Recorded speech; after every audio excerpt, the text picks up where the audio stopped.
Olá, querido irmão, querida irmã. Vamos conversar um pouco sobre a liturgia da palavra deste terceiro domingo da Páscoa. Um domingo que eu considero assim muito especial, com uma mensagem muito bonita. Mas neste dia, neste domingo, 1º de maio, é o início do mês de Nossa Senhora, é também o dia de São José, que por cair no domingo a memória, a festa é omitida. Mas quero fazer uma saudação assim muito especial a todos os trabalhadores e trabalhadoras, porque 1º de maio é o dia dos trabalhadores e sabemos da importância do trabalho. Lembramos das pessoas que trabalham, se esforçam para viver com dignidade, para dar dignidade à sua família, sustentar a família. E sabemos das dificuldades que passam os desempregados, aqueles que estão à procura de algum trabalho. Mas neste tempo de Páscoa nós vamos refletindo sobre a Igreja. Que belíssimas mensagens nós estamos vendo, os textos sagrados vão nos ajudando, mensagens muito fortes para todos nós. Mas vale perguntar, quando falamos sobre Igreja, como nós falamos, como entendemos? Como uma instituição, algo que está do lado de fora, como nós, por exemplo, vemos um estabelecimento comercial, que ali nós vamos buscar alguma mercadoria, um estabelecimento financeiro, por exemplo, que vai prestar algum serviço a nós, ou como uma comunidade da qual nós fazemos parte. Nos sentimos filhos e membros da Igreja, isto é realmente bastante importante, porque nós somos membros da Igreja, nós somos filhos da Igreja, e uma Igreja que Deus cuida dela, que é obra divina, que já passou por tantas dificuldades, mas ela não esmoreceu. E aí já tem mais de 2000 anos que está ajudando o povo a peregrinar, ajudando a todos a peregrinar para os céus. Então, hoje a liturgia da palavra vai nos mostrar duas situações, fases da Igreja. Uma primeira histórica, aquela que é apresentada nos Atos dos Apóstolos. No tempo da Páscoa, a primeira leitura é sempre tirada dos Atos dos Apóstolos. E aí nós vamos ver aquela igreja peregrina, que tem os seus desafios, ali que os apóstolos vão dando vida para aquela igreja, ensinando, trazendo os ensinamentos e ajudando as pessoas a acolher o mistério de Cristo. Mas vamos ver também uma igreja triunfante, uma igreja celeste, em que João, no Apocalipse, tem aquela visão do reino celestial, em que o Cordeiro imolado é adorado. Uma igreja que na eternidade adora o Cordeiro imolado. E soma-se a esta adoração as vozes, fala de milhares e milhares de anjos, milhões. Imaginemos, por exemplo, 100 milhões de anjos louvando o Cordeiro imolado. Está imolado, mas vivo, porque ressuscitado. E somam todos os santos, mas não só, também os seres que vivem na terra, debaixo da terra, nas águas, nos ares. Todos louvam, adoram o Cordeiro imolado. Tudo se transforma em adoração. E aqui já neste mundo, peregrinos que somos, nosso coração deve estar voltado ao Senhor. Como fazemos na missa, dizemos na missa, corações ao alto, nosso coração está em Deus. É um texto muito bonito que, para compreendê-lo melhor, está no capítulo 5º do Apocalipse. Para compreendê-lo melhor, quem tiver tempo, olhe o capítulo 4º do Apocalipse, ali vai compreender melhor este texto, porque ali vai apresentar as bases para esta mensagem que é lida hoje, neste domingo, nesse terceiro domingo da Páscoa, na segunda leitura. Muito bem, então, igreja, uma vez nós temos conhecimento disto, que Jesus olhou para a multidão faminta, abatida, cansada, e ele disse: parece ovelhas sem pastor. Jesus teve pena, Jesus teve compaixão daquela multidão e disse que parecia ovelhas sem pastor. Certamente ali dentro do coração de Cristo, ele que era o pastor das ovelhas, já existia aquela compreensão, aquele desejo de constituir um pastor para aquelas ovelhas. Mas aí nós vamos também a esse momento que o Evangelho de hoje apresenta e que nós encontramos Cristo, os apóstolos encontraram Cristo na praia. Como se deu? Pedro disse: eu vou pescar. Era o que ele fazia antes, ele era pescador. E os outros disseram: nós também vamos. Voltaram a fazer o que fazia antes, da mesma forma que fazia antes. Trabalhar a noite inteira, e a noite é o momento propício para pescar, e não pegaram nada, nenhum peixe. Mas aí está alguém na praia e pergunta: moços, tem de alguma coisa para comer? Eles tinham trabalhado a noite inteira e não tinham conseguido nada. A noite representa não apenas a escuridão física, mas também a escuridão interior, as trevas interiores, que não permite avistar o Cristo ressuscitado, a luz do Cristo. Por isso, trabalhar sem a iluminação, evangelizar sem a iluminação do Cristo ressuscitado, vai ser sempre um trabalho improdutivo, uma ação pastoral que não leva em consideração a força de Jesus ressuscitado, vai ser uma ação pastoral ineficaz. Bem, então, Jesus que pergunta: moços, tem de alguma coisa para comer? Isto já é o início de um novo dia, já é quando começa a clarear. Eles apresentam o fracasso.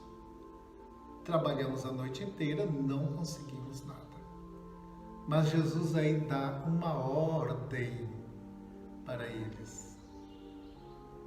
Jesus pede que lancem as redes à direita da barca e vão encontrar peixes. E aí tem esse gesto tão bonito da obediência. A igreja vive da obediência. Todos nós somos chamados a obedecer a Deus.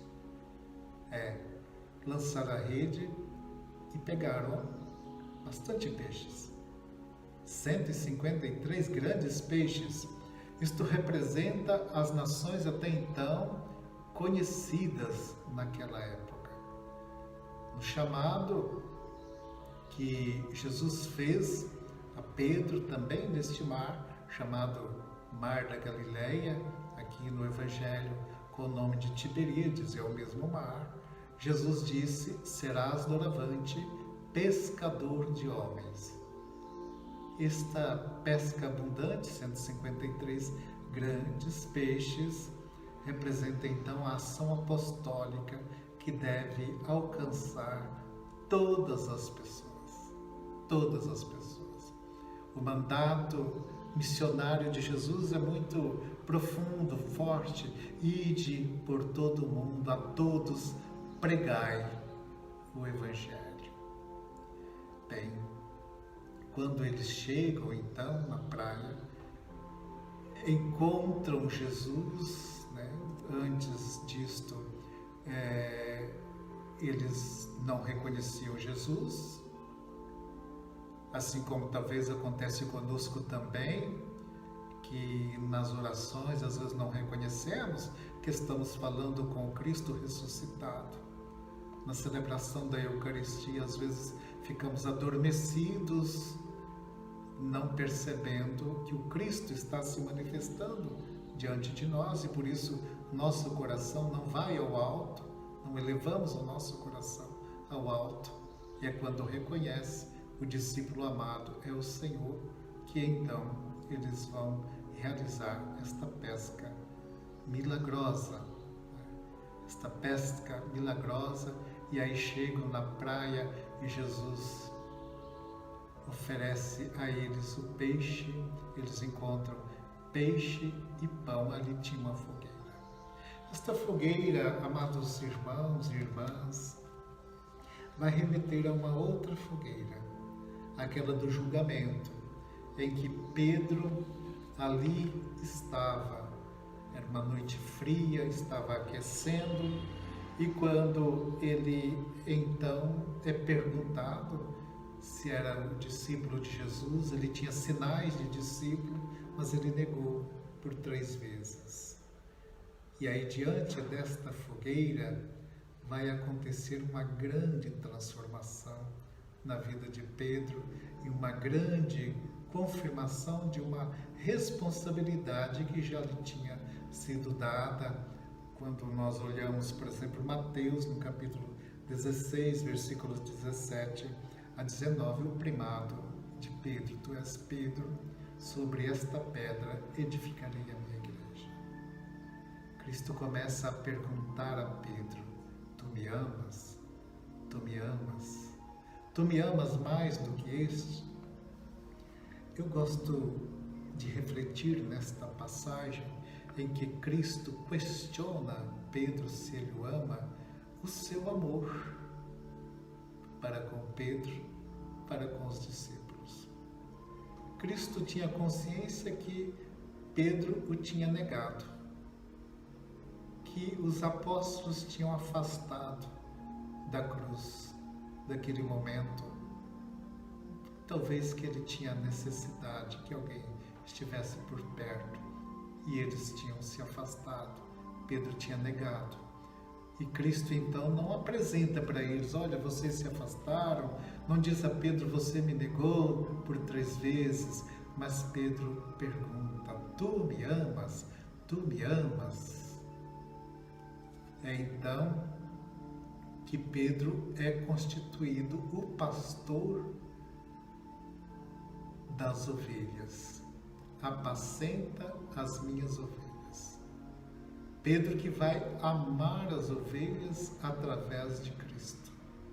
Que ama a Cristo, tu sabes tudo, tu sabes que te amo. Então é um pastor amoroso. Pedro que vai amar, não só vai ser pastor, não só das ovelhas, mas também dos que com ele vão estar, dos outros apóstolos, constituindo então este colégio apostólico. Então a noite foi de fracasso, mas a manhã foi de vitória, a manhã foi de conquista, a manhã foi luminosa, porque encontraram com Cristo ressuscitado. Talvez nós tenhamos também nossos momentos de fracassos na vida, mas vamos prosseguir, porque o Cristo ressuscitado vai iluminar nossa vida. E nós então fazemos parte da Igreja do Ressuscitado, fazemos parte da igreja do ressuscitado.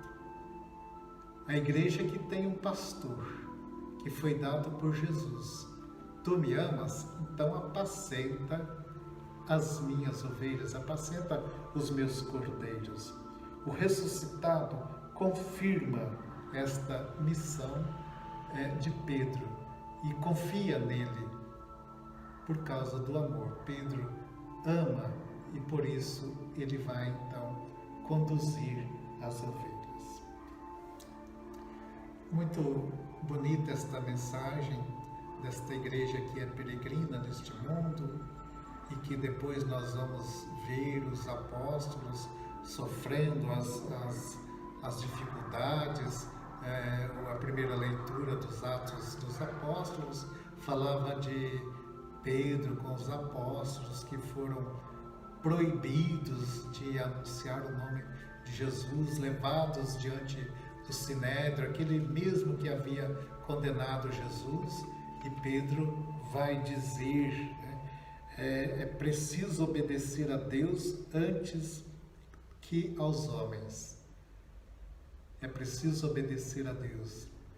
E aprende, então, ensina, ele não desanima, ele anuncia o querigma, que Cristo foi morto por eles, por aquele sinédrio, condenado, morto, mas que ele está vivo. E então, aceitados, é determinado que eles sejam aceitados, e os apóstolos saíram daquele conselho muito contentes por ter sido considerados dignos de injúrias por causa do nome de Jesus. Sofrer por causa do nome de Jesus. Às vezes isto acontece. Às vezes o sofrimento vem até dos que estão mais próximos. Não desanimar, sofrer por causa do nome de Jesus. A Igreja Divina é obra maravilhosa. Cristo continua sendo o pastor da igreja. Às vezes perguntamos mas quem é o pastor? É Cristo ou é Pedro? Os dois. Mas Pedro então recebe a missão de ser o pastor em nome do ressuscitado. E como Jesus conduzia as ovelhas? Jesus cuidava, Jesus trazia ensinamento, trazia luz para a vida das ovelhas. Jesus alimentava as ovelhas, alimentava o povo, assim como ele alimentou com seu corpo e sangue, instituindo a Eucaristia, que celebramos a ceia do Senhor na quinta-feira santa, em que no cálice da bênção, o terceiro cálice, ele instituiu a Eucaristia. Então Pedro vai conduzir as ovelhas. Pedro vai alimentar com o pão, com a caridade, com a palavra, com os sacramentos, para que as ovelhas recebam o alimento e as ovelhas não vivam como ovelhas sem pastor. Mas também é anunciado a Pedro o seu martírio. Adere a Cristo, mas por causa da sua fidelidade vai passar pelo martírio. E São Jerônimo, que viveu dos anos 340, bem no início da igreja, anos 340 a 420, ele vai dar o testemunho de que Pedro foi crucificado de cabeça para baixo e que Paulo também, no mesmo dia, foi decapitado. Por isso a igreja celebra juntos a festa de São Pedro e São Paulo no dia 29 de junho. Mas esta igreja tão bonita que tem um pastor, esta igreja que passa pelas suas dificuldades, mas é chamada a ser uma igreja da adoração, do serviço, da caridade, de alimentar-se do ressuscitado, segue a Cristo. É o final do Evangelho, que Cristo diz a Pedro: segue-me. Hoje Cristo vem ressuscitado, vem se encontrar com cada um de nós e nos chamar. segue-me, segue-me. Vamos seguir o Cristo. E como Pedro, nós vamos dizer: a quem iremos, Senhor? Só tu tens palavras de vida eterna. Pedro já havia dito isto. Pedro confessou o seu amor. Tu sabes tudo, tu sabes que te amo. E ele segue este que tem vida eterna. Vamos, portanto, com muita fé, continuar seguindo o Cristo ressuscitado. E vamos nos unir na fé, no amor, na esperança de participar da Igreja Celeste, naquela grande adoração que João teve visão da adoração ao Cordeiro imolado e ressuscitado. Feliz, abençoado, terceiro domingo da Páscoa a todos. Fiquem com a paz e na bênção de Deus. Ele que é Pai, Filho e Espírito Santo.